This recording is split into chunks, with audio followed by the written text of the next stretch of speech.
College English Test, Band 4, Part 2, Listening Comprehension. Section A, Directions. In this section, you will hear 3 news reports. At the end of each news report, you will hear 2 or 3 questions. Both the news report and the questions will be spoken only once. After you hear a question, you must choose the best answer from the 4 choices marked A, B, C, and D. Then mark the corresponding letter on answer sheet 1 with a single line through the center. News Report 1. A 16th century castle in Scotland is close to collapsing after lumps of soil were washed away by floods, threatening its foundations. On Sunday, the castle's owner, John Gordon, 76, was forced to move out of his property after the River Dee swept away about 60 feet of land, leaving the castle dangerously close to the river, according to the Scottish Daily Record.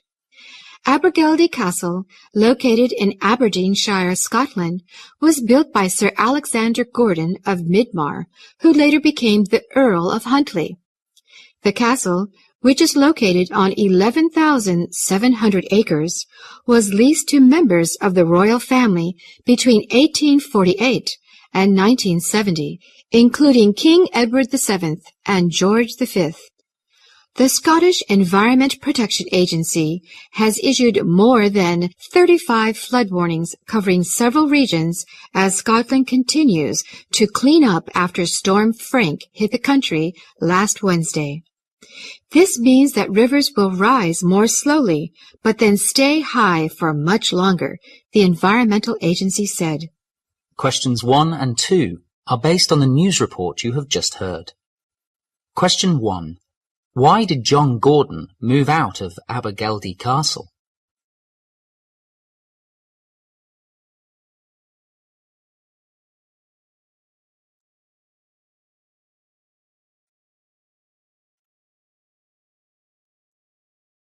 Question 2. What happened in Scotland last Wednesday?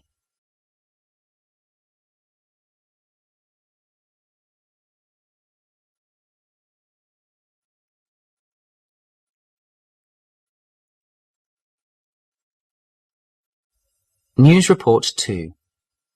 Rescue efforts were underway Thursday morning for 17 miners who were stuck in an elevator below ground at Cargill Rock Salt Mine near Lansing, New York, according to Marcia Lynch, Public Information Officer with Tompkins County's Emergency Response Department. Emergency workers have made contact with the miners via a radio, and they all appear to be uninjured, said Jessica Verfus, the Emergency Department's Assistant Director. Crews have managed to provide heat packs and blankets to the miners so that they can keep warm during the rescue operation, Verfus said. Details about what led to the workers being trapped in the elevator weren't immediately available. The mine, along New York's Cayuga Lake, processes salt used for road treatment. It produces about 2 million tons of salt that is shipped to more than 1,500 places in the northeastern United States. The rock salt mine is one of 3 operated by Cargill, with the other 2 in Louisiana and Ohio. Questions 3 and 4 are based on the news report you have just heard. Question 3. What does the news report say about the salt miners?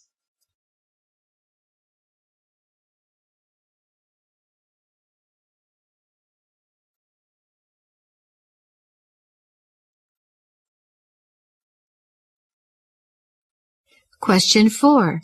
What did the rescue team do?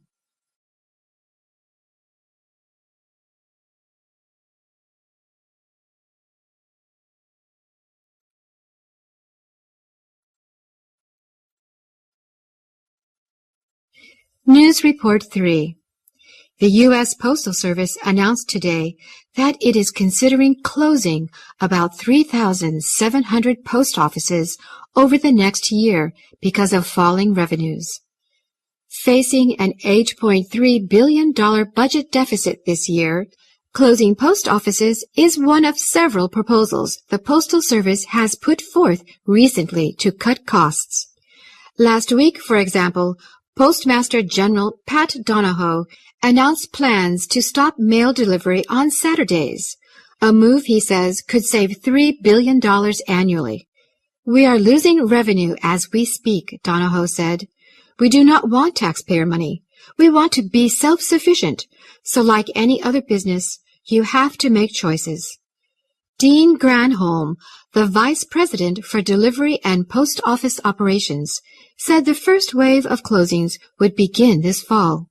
He estimated that about 3,000 postmasters, 500 station managers, and between 500 and 1,000 postal clerks could lose their jobs. Questions 5 to 7 are based on the news report you have just heard. Question 5.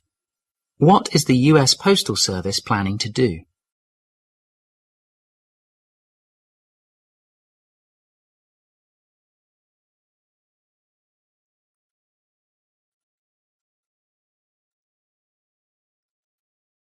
Question 6. What measure has been planned to save costs?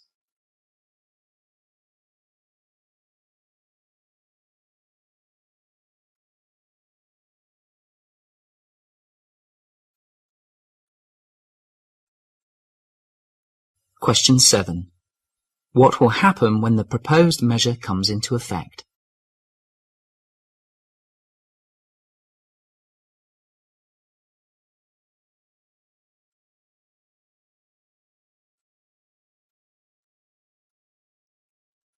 Section B. Directions.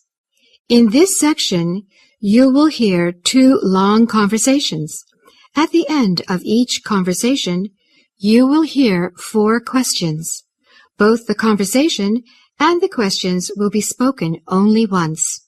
After you hear a question, you must choose the best answer from the 4 choices marked A, B, C, and D. Then mark the corresponding letter on answer sheet 1 with a single line through the center. Conversation 1. Mrs. Hampton, we've got trouble in the press room this morning. Oh dear, what about? One of the press operators arrived an hour and a half late. But that's a straightforward affair. He'll simply lose part of his pay. That's why we have a clock-in system.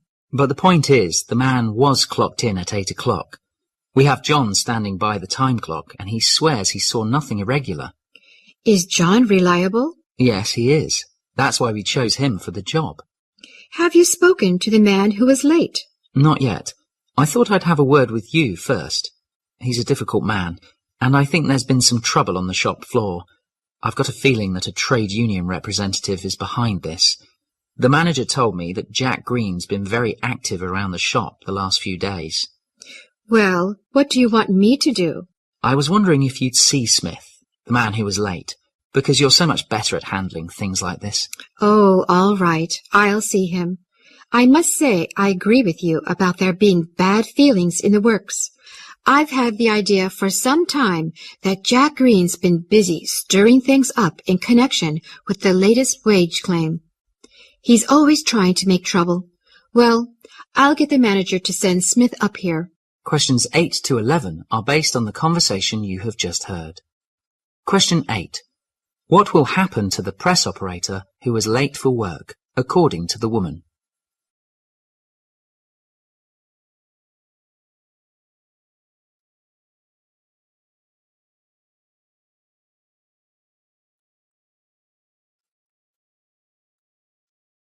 Question 9. What does the man say about John, who stands by the time clock?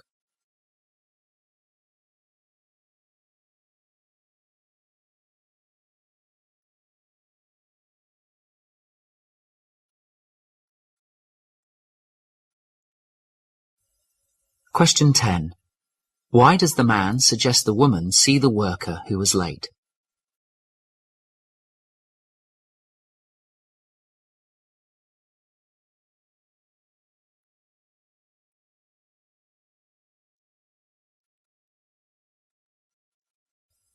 Question 11.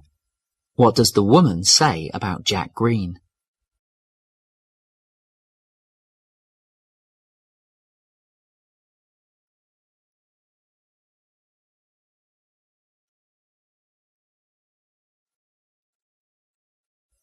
Conversation 2. Our topic today is about something that foreigners nearly always say when they visit Britain. It's, why are the British so cold? And they're talking about the British personality. The famous British reserve. It means that we aren't very friendly. We aren't very open. So do you think it's true? It's a difficult one. So many people who visit Britain say it's difficult to make friends with British people. They say we're cold, reserved, unfriendly. I think it's true. Look at Americans or Australians.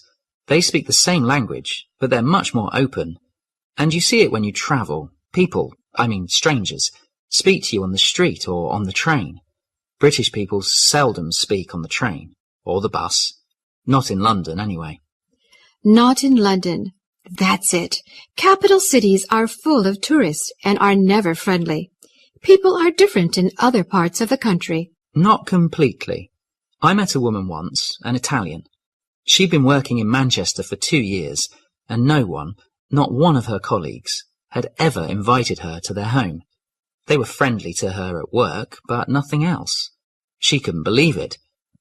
She said that would never happen in Italy. You know what they say, an Englishman's home is his castle. It's really difficult to get inside. Yeah, it's about being private. You go home to your house and your garden, and you close the door. It's your place. That's why the British don't like flats. They prefer to live in houses. That's true. Questions 12 to 15 are based on the conversation you have just heard. Question 12. What do foreigners generally think of British people, according to the woman?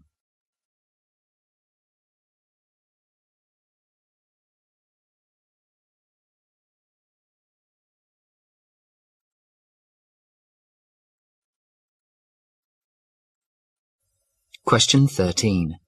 What may British people typically do on a train, according to the man?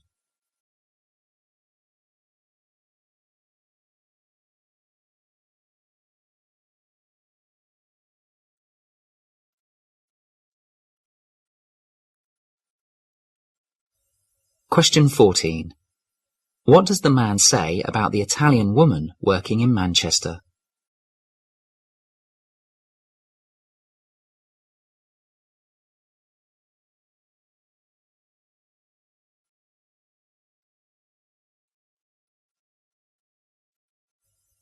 Question 15. Why do British people prefer houses to flats?